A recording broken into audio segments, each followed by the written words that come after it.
Jake&Papa from LA. Yes. Hey. I've known him for a long time. Shout out to Nikki G. Nikki G was the deal. Jeezy. My boo. Yeah. First person to really bring them into our atmosphere. Yes, yes. You know, and we discovered how talented they are as not just singers but also MCs, right? Hey. And your journey has been really interesting. I want to welcome Jake&Papa back to the show, y'all. Oh, Jake&Papa. blessings, y'all. Blessings. Thank y'all for having us, man. This is tried for real. Yes. Talented blood brothers. Blood brothers from the 818. Yes, are y'all blood brothers? Yeah, 20 months apart. That's our mom talking on the song that was just playing. What was she saying right there? Man, she was just giving out that game. Y'all gotta listen to Tattoos&Blues too. You know what I'm saying? Yeah, she was pretty much. She talking throughout the whole project. Yeah, I listened to it actually. But what was she? You know, on that one specifically, she was basically saying that if we were to live in a world without money, we'd all be able to survive because everybody has a trade that they'd be able to offer. Like everybody has something to offer the world, and most people don't know it. We're probably just not really taking full advantage of our potentiality because we're just living based on money. But she was like, we all have something to offer the world. What is it you feel you discovered you have to offer the world? A light of when I experienced my awakening, it's a light that I feel like I can offer through multiple platforms, and the light is encouraging people to remember who they are, whether that's through music, whether that's through combat, whether that's through meditation and healing. People go out in the world and they are distracted all day, every day. With TV, with smog in the air, with nasty foods, with dirty water, blah, blah. And before you know it, you're drifting further and further away from the purpose that you came here to fulfill as a spirit. And one day you're slapped awake and you're like, oh, crap, I don't like this job. I don't like this food. I never wanted to work at this job for 50 years. My grandma worked at a job for damn near 40 years. And so what is your purpose that your spirit came down here to fulfill as a human? I feel like that's what I'm here for.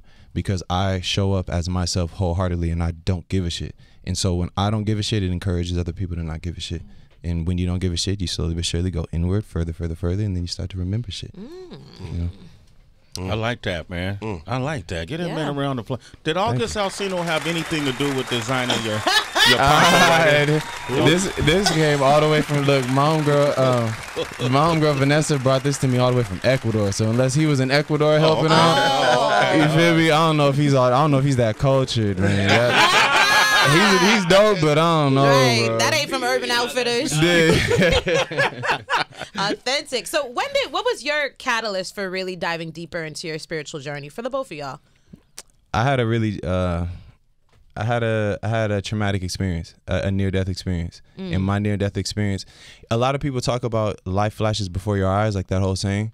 When my life flashed before my eyes, it wasn't the life that I had lived. It was the life that I wasn't going to be able to experience. The life in the future that I hadn't experienced yet. And so I basically had a gun pulled on me, and like it was, this dude was looking for our homie. He was like, where your homie at that you came here, blah, blah. He's pointing the gun in my face with his hand on the trigger. And my sister's right there. I'm like, man, this is it. And the annoying thing was he was too far for me to do anything, but too close to where I knew he wouldn't miss.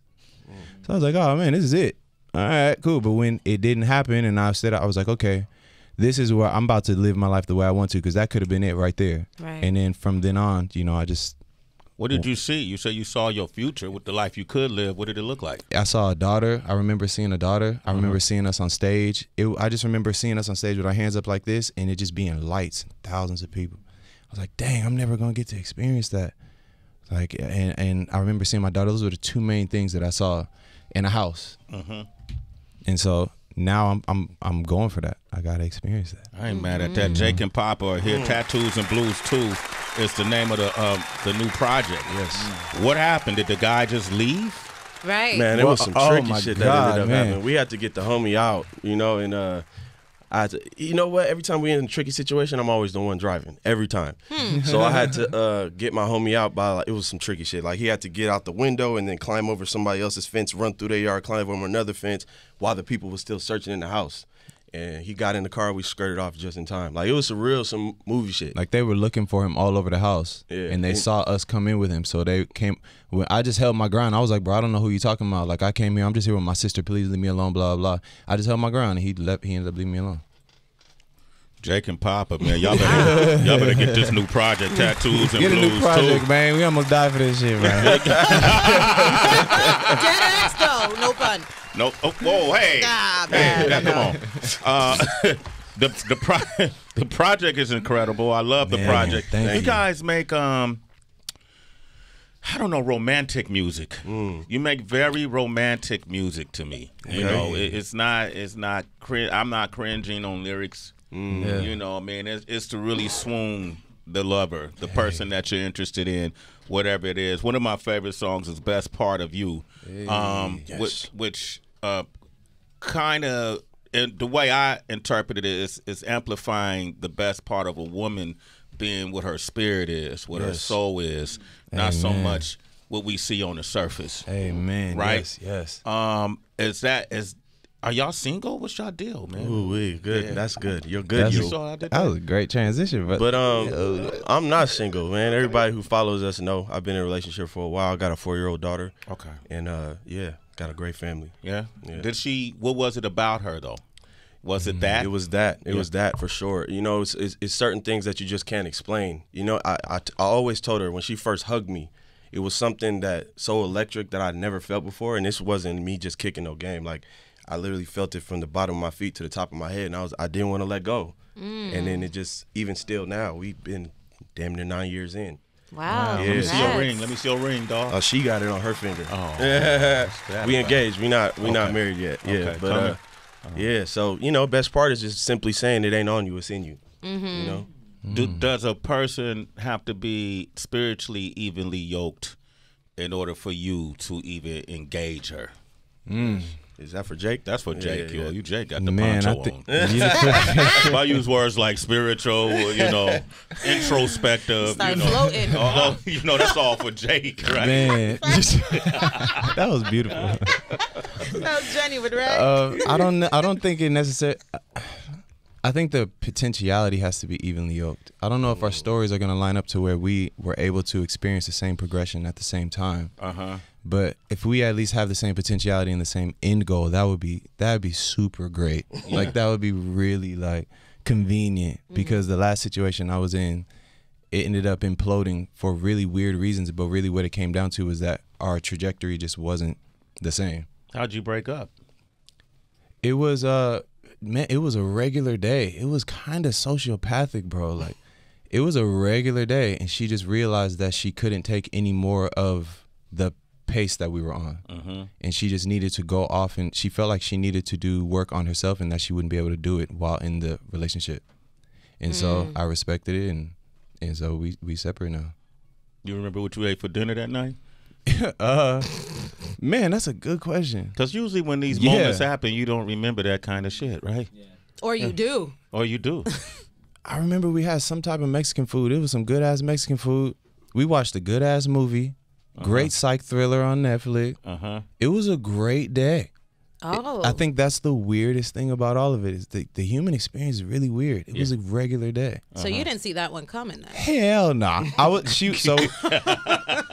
She said after the movie, she said, "Do you want a cocktail?" I was like, yeah. I was like, "Oh wait, no, I can't. We got the show on Thursday. I can't drink." I told myself I'm not gonna drink before the show, and I think that was the last straw. Damn, sound like heaven. So I was like, "But I'll make you one. She was like, "No, I don't want one." I was like, "Okay, you want a back rub? Like, I got you. Foot rub." All right, well, it was over. She was like, "How do you feel?" I was like, "I feel great. Life is beautiful." I was like, "How do you feel?" And she proceeded to leave me. I feel like being single. Uh-oh. So I think it's a good time to play this ballad called "Promise" on your album. There's not a lot of beautiful ballads out there. This is a beautiful. And "Promise" is about what? So "Promise," I wrote this. I started writing this song in 2019 when my girl was going through postpartum. Okay. And I just noticed something different, and for the first time, I just felt helpless. Like there's nothing I can do to help. I knew it was something wrong, but she never said it. And I was just paying attention. I was just like, you know what? The best thing I could do right now is just stay down for it through whatever and write a song about it. Yeah. You know, so I wrote "Promise." Jake&Papa, the brothers are here. The new EP is called "Tattoos&Blues 2 Citizens." Please, it's available now. Support them. They're independent now. They got a new clothing line. Yes, Rose Worldwide. Rose stands for Real One Still Exists.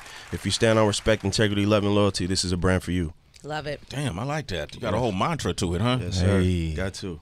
Do you guys feel any pressure as R&B artists right now with this whole R&B is dead narrative that's happen, or do you not even entertain it? No, I don't. It's actually exhausting to hear it because it's a lot of great R&B. Kenyon was just up here. Yeah. That's the bro. Great R&B. You know what I'm saying? Alex Isley is, out there doing her thing. You go to R&B Now playlist on Apple Music, you'll probably find 300 songs full of new R&B songs, Yeah. Jasmine Sullivan just did the national anthem at the football game, and bodied it at the World Series last night. R&B was dead. I don't think they would have asked her to do that. You know what I'm saying? That's a big stage. So that's gigantic. It was gigantic for her. Yeah. Y'all music, I was mentioning, is very romantic. It's also very clean. Like except for Slippery When Wet. Yeah. Except for Slippery When Wet. Slippery When Wet. Yeah. Yeah.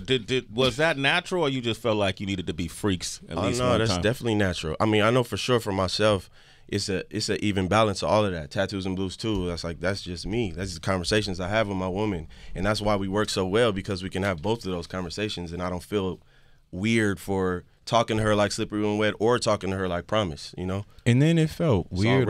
One day our mom was like, yo, did you hear the boys' new song? We was at dinner. And our mom was like, yo, did you hear the boys' new song? And our grandma was like, nope, I can't listen to none of their music. And that was like back in the day. That just made me feel like I was like immature. Like I was an immature artist. Like why can't I make something that everybody can listen to? So we just needed to, evolve a little bit. Yeah. Mike Muse. Well, with the evolution, I find it interesting. We're having this conversation after a coming up conversation. We were talking earlier about the discourse and where the state of hip hop is right now, and the state of R&B. I would say the same thing in the way that they describe words, and it's very sexual explicit. Do you, though, when you guys are in your writing session, do you ever feel toiled, right? Like to have to say what's trendy right now, which is very explicit. I think sexual lyrics versus what you guys have been describing. Do you feel that pressure? I'm gonna say why I'm a fan of our music. You know what I'm saying? And why I'm a fan of our music is because I don't do none of that. I'm just being myself. You know what I'm saying? If you rock with it, you rock with it. If you don't, that's cool too. I'm just being me. And sometimes I want to be romantic. Sometimes I just want to be direct. Yeah. It's all relative. So yeah, that's just if I know that we're putting out something that I put my authentic self into, I'm cool with it. I'm wondering, because you're in a relationship, you're engaged, do you feel like every song has to be about your woman? Like, does it feel guilty if you were to use a muse from your past to write a song? It's a good question.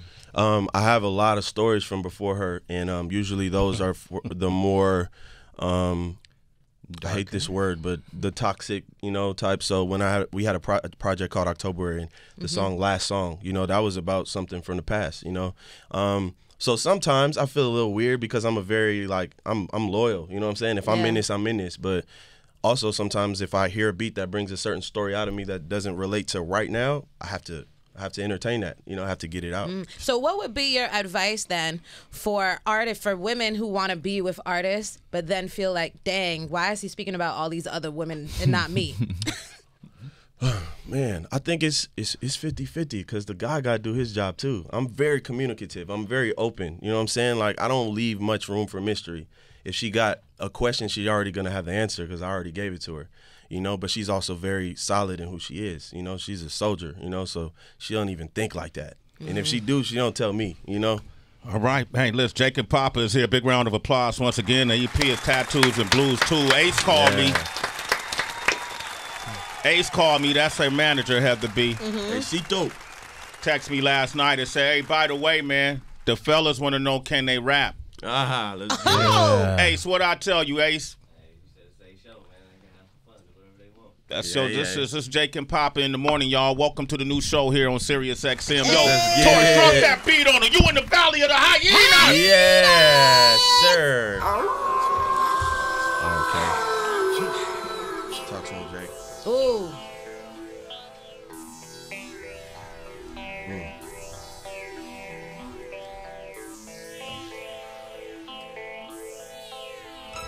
Spiritual warrior for my people. Apparently speaking the truth is illegal. So like Cynthia Erivo, I've been underground unshackling and rescuing the sheep until the resurrection of Harriet Tubman is complete. I'm really with the business. I'm from LA, hella gangbanging, no witness. Shit, I don't bang, I chose to sing, but don't get it twisted. I come with love, but if you try to be fitted, I will knock you out your fucking fitted. Quiet, but I'm never timid. This ain't the old days when singers wore perms, tight suits, and spoke soft. I got a bout it switch, that shit is never turned off. Harness the power of motherland like Joe your loft. You study history, that shit'll piss your ass off. They raided tombs like Indiana and Laura Croft. They stole jewels and told you that all your kings were white. Dehumanized you and said that the Bible said it's right. Nigga, please, I got a purpose in life that won't be compromised. Protected by the hands of Shango and Oya. Silverback on the track of my revenge. Consider this the resurrection of Harambe, bitch. I will never switch. I got the energy to win it, baby. You may not like it, but I swear you won't forget it, baby. If I am Dessalines, my brother here is Toussaint. Suckers do what they can, players do what we want, nigga. Right. Hey, yo, hold up. Players do what they want. Toussaint. That Haitian history. Let's go. Let them know. Come on. Revolutionaries. You know where you at. You know where you. That was Jake. How about Papa? Let's go. Drop that beat on them, Torch. Sway in the morning. Shade 4-5. Jake and Papa are here. Brought the W up in here. Had to throw him up. Throw him up. West Coasting. Connect gang, the gang. Papa Cochise, JP, son of Valerie. Respect integrity, love and honor my anatomy. Passion over perfection, soul over salary. Cover me, I'm going in. I don't trust nobody. Everybody leave me. It's funny though, cause when I'm up, everybody need me. I'm backing out like act. Fuck. Yeah. Pick it up. Got a fist in my throat, my hair on growth. I got dreams of flying high, that hair on hope. Both my granddaddies died from a heroin dose, but they living through these bars, it's that heroin flow. Whoa, it's true serum when you hear them. Niggas mad cause the flow's sick and they hate cure them. You gotta love it, ain't sell my soul, just selling flows if you got a budget. I hear your fans way overdue for a soul tugging. I swear this beat is anti-police, the way it let me set my soul free. I hop on it and let my soul bleed. They gave the wrong nigga flow seats, tripping at the Laker game, trying to trip the road team. Like rest in peace Kobe. Hell yeah, I'm on, bitch. I come from the nosebleeds. A headliner from an opener. They tryna box me in, can't control them while they holding them. West side nigga flow like he got some hove in them. I'm going in like I'm serving 2 concurrent life sentences, no parole in them. Woo, a beast, but I'm so poised. I feast on an op like Sierra Cod, then I play coy. Yeah, I'm a fly young black boy, that's a factoid. But this that heron flow, so call me that boy. Boy, you better act like you know Jake and Papa. Come on. That was my first time hearing it, dog. This nigga's hard. That was my first time hearing it. Y'all getting bodied by R&B singers. Hey man, say man, it's all good. I love it, Jake and Papa. Hey man, this bucket list shit for me, bro. Thank you. Come on, y'all came with it too.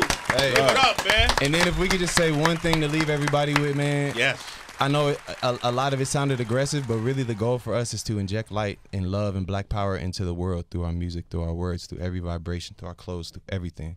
So the kill culture shit, we know is coming to an end. Everybody's tired of this RIP shit. Yeah. And everybody's tired of hearing. There's certain songs that come on now just give me a fucking stomachache. Like, everybody's sick of it. It's time to inject light and love and black power into the world through this music. So if you just listen to Tattoos and Blues 2, I promise you it's going to be a dose of light. You're going to leave feeling better than you came.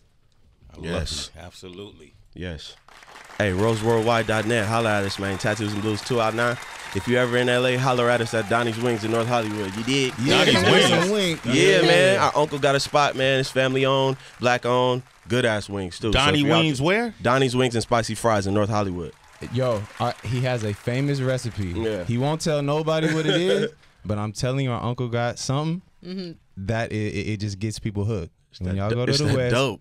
It's something up in there. I'm saying, y'all, what's his uncle who? Well, I don't say the name. I don't want to. Uncle Donnie. Uncle Donnie. Yeah, Uncle Donnie. Yeah. I know if I come up in there, we getting free wings. Come on, man. You got me? Let's okay, get it. cool. Absolutely All right. got you. Come on. Love y'all. I'm proud of y'all. Man, Jake and Papa, Congratulations. Tattoos and Blues too. Yes. They're independent. They're doing it on their own. Yes. So Nice. support these brothers. All right, man. Yeah. Appreciate you, fellas. Thank you for having us. Absolutely.